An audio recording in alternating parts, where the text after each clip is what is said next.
Под этим искусственным прудом, под этой водной гладью, на глубине 20-25 метров спрятаны все богатства мира. Фантазийные алмазы.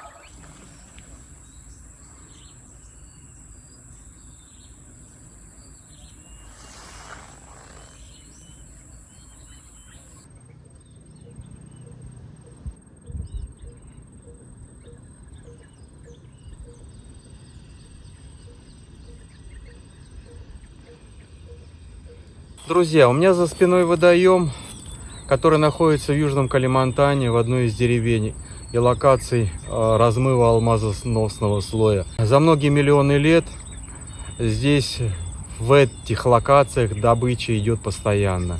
Традиционным способом, с применением в последнее время, самая тяжелая техника, которая применяется, это дизель, который размывает почту.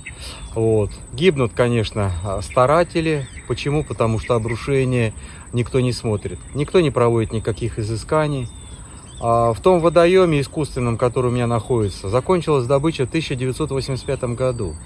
В этой локации добывали фантазийные алмазы, не крупные, но они были ярко насыщенные. Мне показывали фото-видеоматериал. И плюс добывали, два камня было хороших по размерам. Один был в районе 40 карат, другой был в районе 50 карат. Достаточно крупные камни. Южный Калимантан, Индонезия. Искусственный водоем глубиной до 12 метров, в котором в 1985 году закончилась добыча алмазов. Все это вручную делается, применяется как 100 лет назад, так и сейчас. Когда-то местных жителей эксплуатировали голландцы, потом японцы. На сегодняшний день жители сами могут добывать без получения каких-либо лицензий на земле, принадлежащем им, или семье, так называемое, традиционным способом, что они и продолжают делать. Но никто никаких изысканий никогда не проводил, ни геологических, ни геодезических. И понятие об этом, сколько промыто кубов породы было и добыто на это количество породы карат, никто никогда тебе не скажет. Это порода, которая отработана уже, откинута. Вот в этих камнях и находили алмазы, и сейчас продолжают находить. Если мы посмотрим влево-вправо, везде велись добычи и прикрылись. И люди перешли на более лучшие места. Ну, как они считают.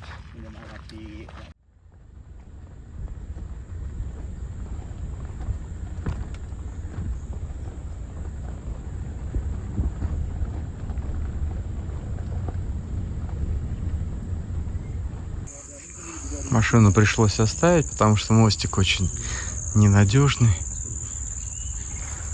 Несколько сот метров придется пройти пешочком.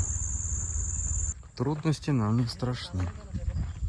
Ну, разве это трудности? По прекрасной погоде, сухо, за шиворот не льет, птички поют, водичка есть. Перейти на добычу, посмотреть. Старая выработка, закрытая. Майнинг. Вот все, что осталось после какой-то добычи.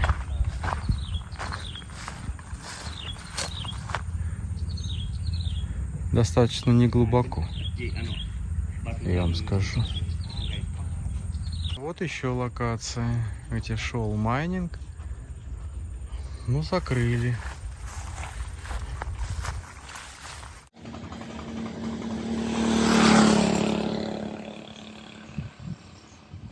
Люди живут среди природы, внутри природы. Заезжаешь в такие места, которые глухомань считаешь, а там, оп, деревня, мечеть, школа. Удивительно очень.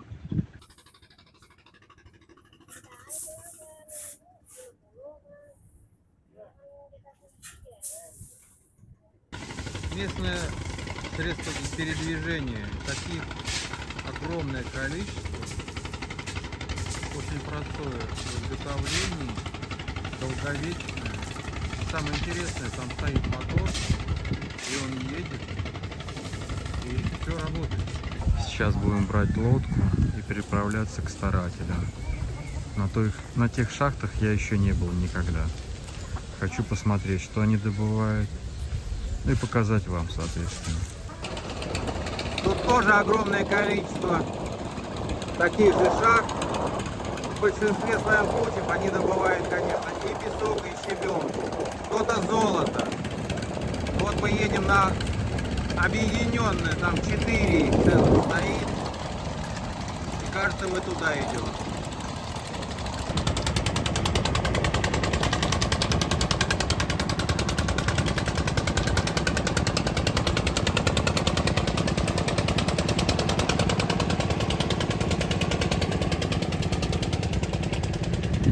Лодочка спряталась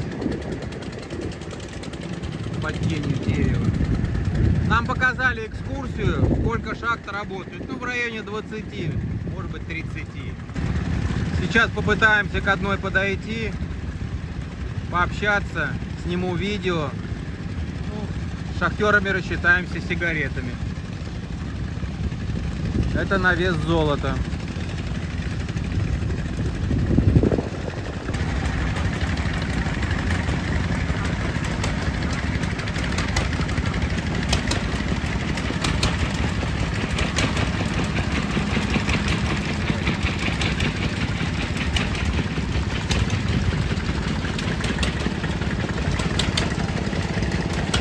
Кстати, где-то здесь могут быть и нырки. Люди, которые стоят под водой и управляют шлангом забора породы.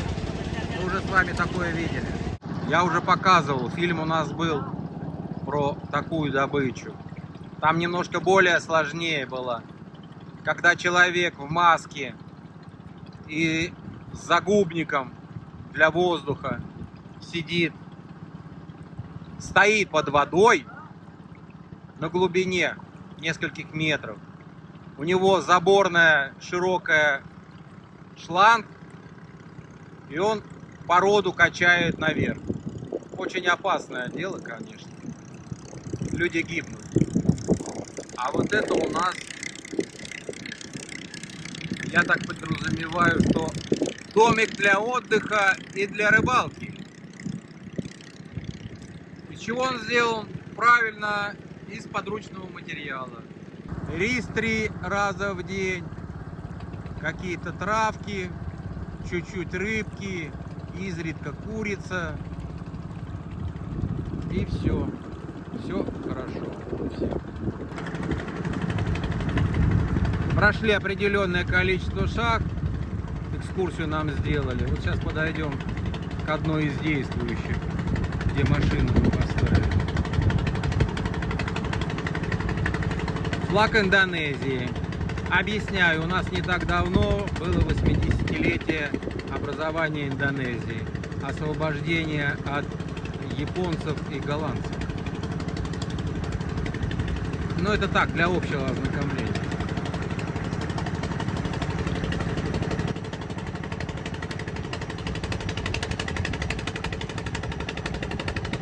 Широкий шланг забирает породу где-то на 150 из дна морского.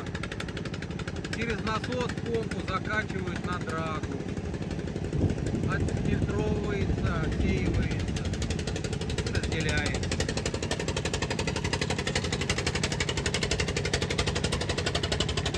Это они так перемещают. Вот среди этого и встречается золото и алмаз. Вот понимали, откуда выходят красивые камушки. А что мы сейчас видим? Утки. Маленькая стая диких. А, нет, домашних. Я думаю.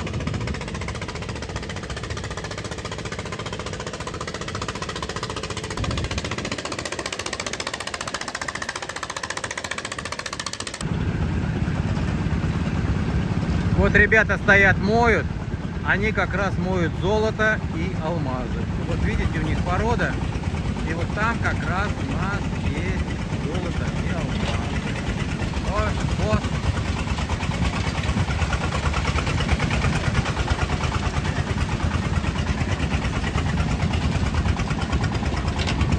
Все хотят попасть в кадр. Мы находимся в новой местности, в новой локации. Здесь сотни гектар находится под добычей. Под добычей песка, щебенка, золота, алмазы. Это немножко гористая местность, и тут работают 12 месяцев в году. Таких выработок, вот мы ехали где-то полчаса, и полчаса справа-слева были огромные такие выработанные водоемы. По-другому я не могу назвать.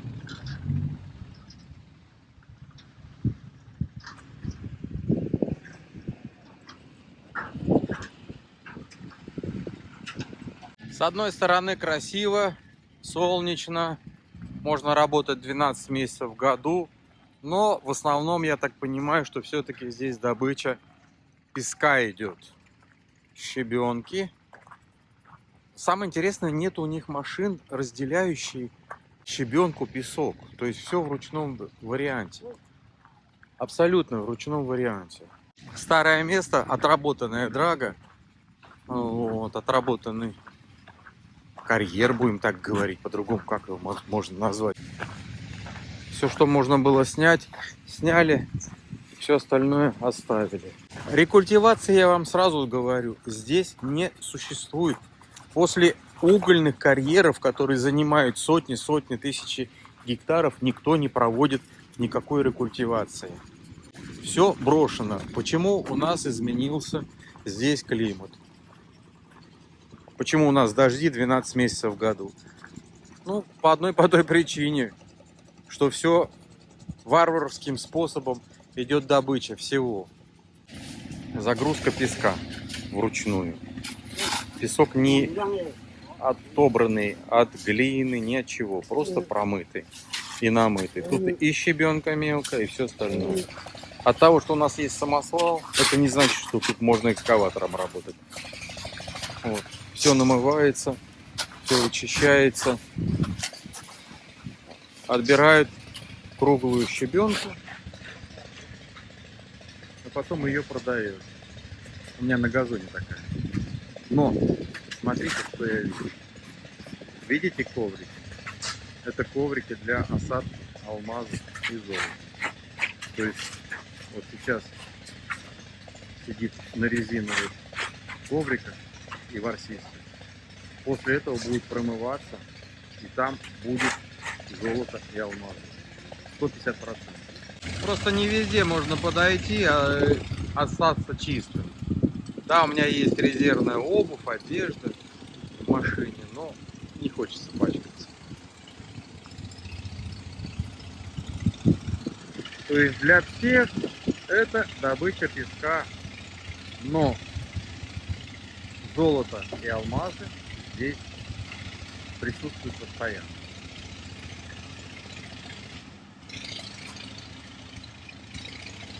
Друзья, мы с вами находимся в одном из самых распространенных мест добычи, долгосрочной добычи алмазов, золота, песка и щебенки. Здесь 1000 гектаров. Это выработанный карьер, ну и брошенный. То есть добыча закончена несколько времени назад. Да, красивая, голубая лагуна. Можно лодки поставить, наверное, можно кататься. Но просто это выжженная земля. Здесь в гористая местность, добыча в принципе 12 месяцев в году. Это хорошо. То есть люди заняты своей работой, получают денежку какую-то, кормят семьи. Но цветные алмазы можно находить и добывать только возле рек и уже дельта реки. В этой местности в основном белые, бесцветные алмазы добыча происходит. Да, можно облагородить, наверное. Эта земля принадлежит людям частным. Вся вот эта, все 1000 гектаров. Вот, их никто не считал. Когда заходишь на Google и смотришь сверху через спутник, то, конечно, ужасаешься территорией, которая выжжена. По-другому нельзя назвать. Местность та же самая. Заброшенный карьер. Он не глубокий. Выработка, обводнение и заброшенность.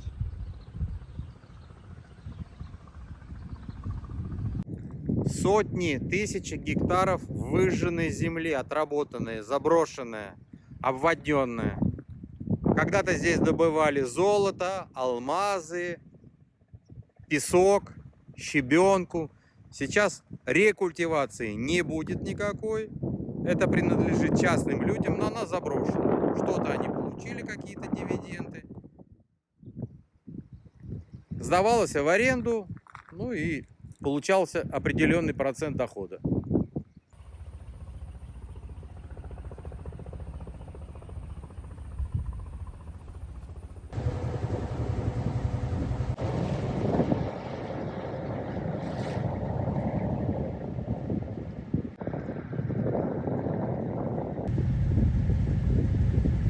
Мечеть. Очень много людей сюда приезжают просто посетить красивые места. Вид.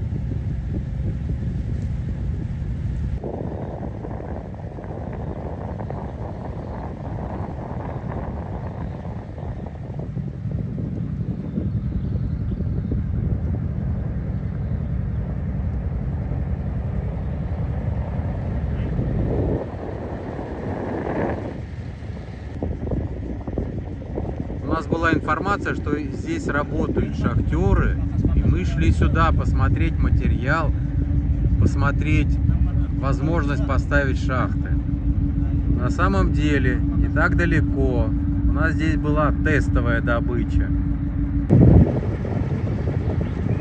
Все доставляется по воде. Вот, кстати, видите мешки? Это корм для рыб. Это корм для рыб.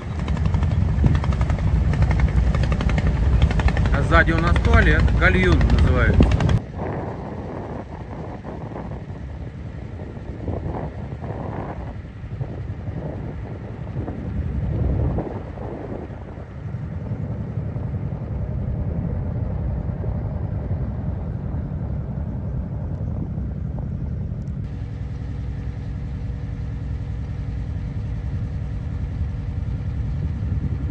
В поисках шахтеров и шахт с бриллиантами и алмазами.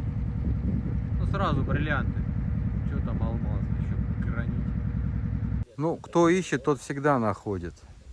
Нашли мы, ходили долго вдоль берега. Вот. В одной локации маленький затончик. Вот. Работает несколько бригад.